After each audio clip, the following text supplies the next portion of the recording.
Y hablamos ahora de la fractura orbitaria en los niños. Esta charla es basada sobre un reporte que publicamos en el Expert Review of Ophthalmology, Bueno, la causa del mecanismo lo vamos a repasar muy rápidamente. Hay dos posibilidades, o un golpe sobre el ojo. El ojo es muy fuerte, resiste al golpe, con la córnea y las escleras son muy fuertes, y el ojo está empujado atrás y pone un aumento repentino de la presión orbitaria, como un ejemplo de la pelota de squash que rompe el hueso del piso de la órbita. El otro mecanismo es del empujamiento atrás del reborde orbitario, como un codazo o un puñetazo sobre el hueso que empuje atrás el piso y el piso se pliegue, y se rompe.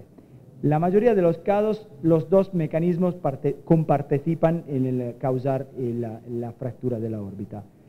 Los signos clínicos son en los niños muy distintos que en los pacientes adultos. Esto es muy importante porque tenemos que tenerlos distintos, porque tenemos que tienen una presentación distinta. En particular suelen tener un ojo blanco y acompañado de mucho dolor y a menudo náusea y vómito, y muchas veces los neurólogos lo admiten porque son signos comunes con la conmoción cerebral, y entonces lo observan los neurólogos, toman TAC cerebral y no se ve nada en la órbita. Entonces el signo que tenemos que buscar siempre es si hay una diplopia en posición primaria o en la mirada hacia arriba o hacia abajo, porque se pueden confundir. Muchas veces les presento unos casos particulares. Bien, y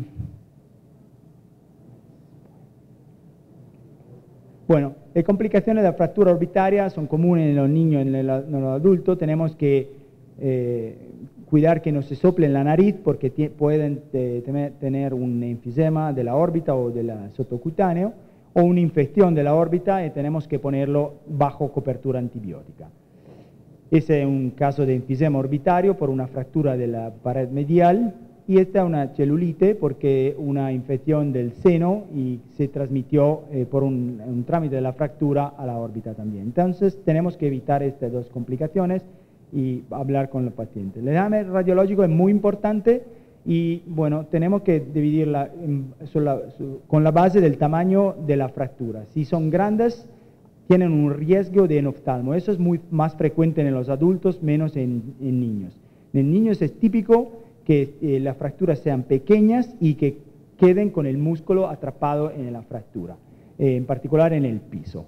Fracturas pequeñas, entonces tenemos que pensar: fractura pequeña, riesgo de atrapamiento del músculo; fractura grande, riesgo de enoftalmo. Eso es, en particular han publicado que si está más grande de 2 centímetros cuadrados, la área de la fractura, hay un riesgo de enoftalmo y tenemos que repararlo. Bueno, lo que pasa con dificultad en el hospital donde trabajo yo en Italia, y es que los que admiten los pacientes en la emergencia nunca piden un TAC, en particular de la órbita, sino una resonancia, y ya no está bien. Y casi nunca cortes coronales. Y entonces así es imposible hacer un diagnóstico. Y en unos casos toman la RX facial, que es de total inutilidad. Entonces tenemos que, si sospechamos una fractura, insistir: ya tomó un ataque cerebral, bueno, no me importa, no veo nada si no es coronal y con cortes finos de 3 milímetros. Y no pueden no hacerla porque yo sigo escribiendo en la cartela: necesitamos este examen, si no, no está. Porque si no, no tenemos posibilidad de ver fractura pequeña como atrapamiento mínimo pero significativo del músculo, y no confío con el reporte del radiólogo, tengo que verla yo mismo, si no el radiólogo no se da cuenta de la importancia que hay unos signos muy pequeños, solo nosotros podemos analizarla. Bueno, y en los niños es tan distinto también por el tiempo para intervenir, porque en los adultos tenemos una ventana de 15 días a lo largo para examinar al paciente cuando esté menos hinchado y más fácil tomar un examen completo. En los niños tenemos una ventana más pequeña para conseguir los resultados mejores por la motilidad de los músculos. Y entonces, basado sobre un trabajo de Jordan, tenemos que llevar al niño con la fractura, el atrapamiento del músculo, entre las 48 horas de la fractura. Porque si no, si va a quedar una fibrosis del músculo que no se relaja y no funciona también muy bien como antes, en la mirada hacia arriba y aún peor hacia abajo, poniéndolo en la posición de visión doble toda la vida cuando miran abajo. Esto es muy feo por los niños. Entonces, muchos trabajos han publicado la necesidad de intervenir antes que en los adultos y en niños. Entonces, tenemos que confiar en eso e intervenir el más antes posible. Caso clínico de fractura pequeña, muy sencillo, de verdad. En práctica, lo que pasa en Italia es eso. Este niño de 12 años se fracturó, náusea, vómito y dolor y visión doble, tras un golpe con un bastón de esquí. Y ingresado en el hospital, ha estado visitado por un oftalmólogo que pide un RX de la cara, del viso facial, y no salió nada, claramente. Y no tenía nada, fractura, rotura de la retina, nada al ojo. Entonces lo descargó, aunque el niño seguía teniendo mucha diplopia, visión doble.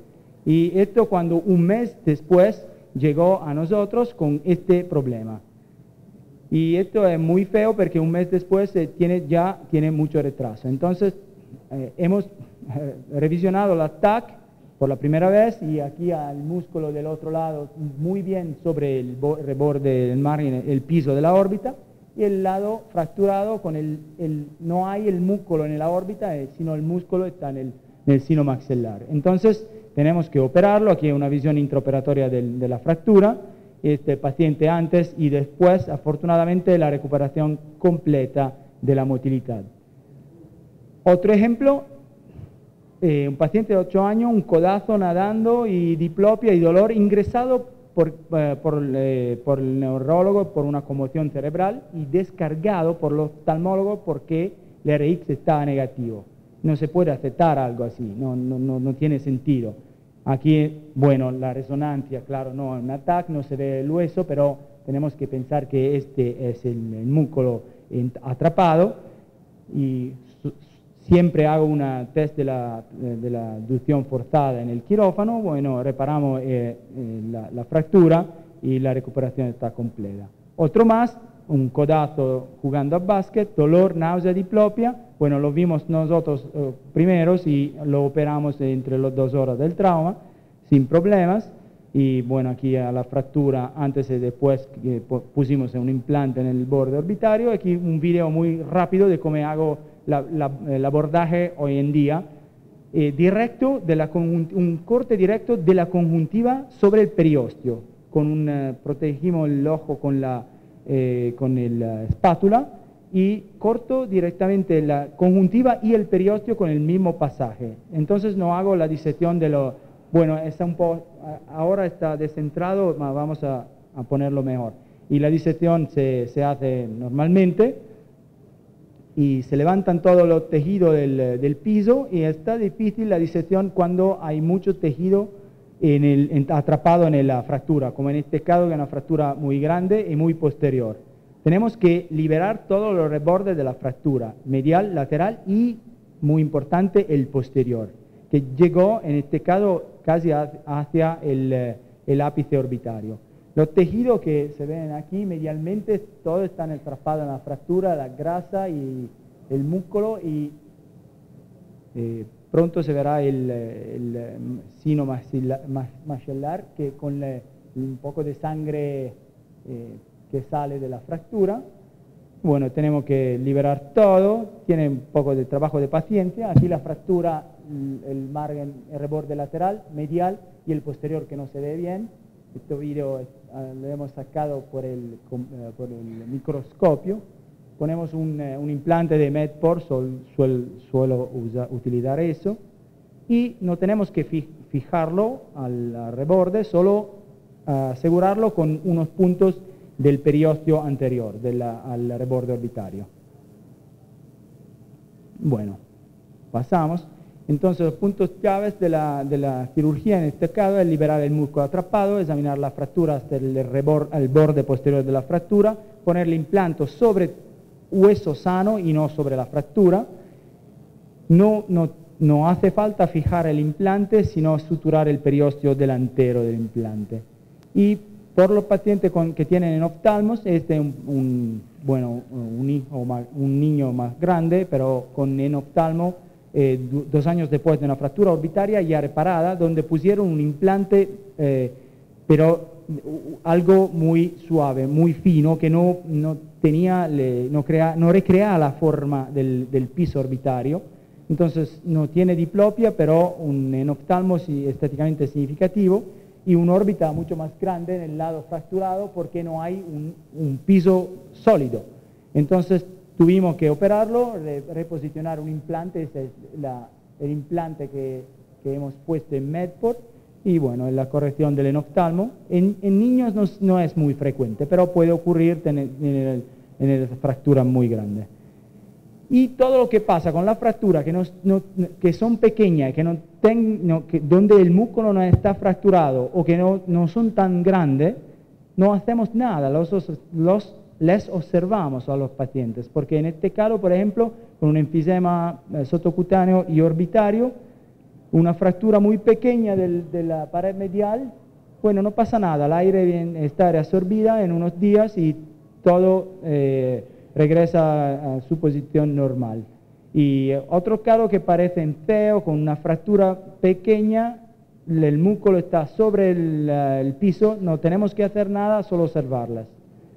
El mismo caso aquí, tenemos que no operarle. ¿Por qué? Porque hay riesgo de la cirugía, que podemos crear nosotros algo de complicación que quede con una diplopia postoperatoria que no había antes.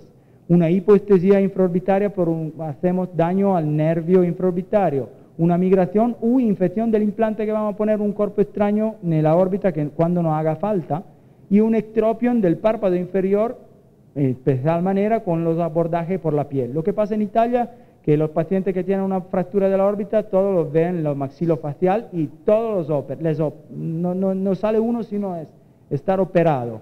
Y les operan por vía exterior, por la piel. Y esto es algo que no me gusta, y porque esto ocurre en un ectropion del párpado inferior en un niño, es horrible. Y tampoco en un niño más grande, esto operado de una fractura orbitaria cuando no hacía falta, y quedó con un ectropion horrible del párpado inferior que a lo largo de un año, porque nadie le dijo que podía ser corregido, y cuando lo vio yo lo corregí. Pero no debería ocurrir eso. Entonces, no operiamo siempre. Bien. Gracias.